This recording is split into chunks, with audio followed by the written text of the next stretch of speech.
ஒண்ணு இல்லல்ல. இல்ல பாட்டி, நான் நல்லாதான் இருக்கேன். கொஞ்சம் தலைவலியா இருந்துச்சு, அதான் அப்படியே ரூம்லயே இருந்துட்டேன். டாக்டர் கிட்ட எதுவும் போலாமா? இல்ல, கொஞ்ச நேரம் தூங்கி எந்திரிச்சா எல்லாம் சரியாயிடும். சரிம்மா, நீ ரெஸ்ட் எடு. வாமா.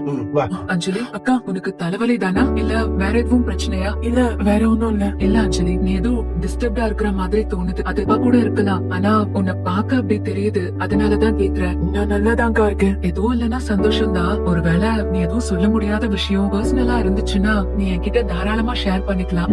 சரிங்கக்கா. சரி, நீ ரெஸ்ட் எடு. ஏங்க, என்னையா என்ன ஏன் இப்படி தள்ளி படுத்திருக்கீங்க? கொஞ்சம் பக்கத்துல வாங்க. நீதான் பக்கத்துல வந்தாலே அறியறிய. ஆமா, நைட்டு 10 மணிக்கு பொண்டாட்டிங்க காத்துக்கிட்டு இருக்கேன். நீங்க பாட்டுக்கு லேட்டா வந்தா அப்புறம் அடிக்காம கொஞ்சுவாங்களா? நீங்க டைமுக்கு வரலன்னு நான் கோச்சுக்கிட்டேன். அப்படியா? ஏய், இத சொல்லிருக்க வேண்டியதானே. இனிமே எவனாவது ஃப்ரெண்ட்ஸுங்கன்னு பாட்டு கேட்டு வந்தானுங்கன்னா அவ்வளவுதான். நான் எங்கேயும் போக மாட்டேன், உன் கூட வீட்லயே இருப்பேன். ஓகேவா பல்லவி? போங்க. என்ன ஆசையா பேசிட்டு போங்கன்னு சொல்ற? போங்கன்னு சொன்னா வாங்கன்னு அர்த்தம். இது கூட புரியலையா உங்களுக்கு? ஓ, செல்ல குட்டியில ஏய், நான் ஏய். பாக்கிறேன். என்ன எதுக்கு இப்ப கத்துற? ஏய், எழுந்திரு.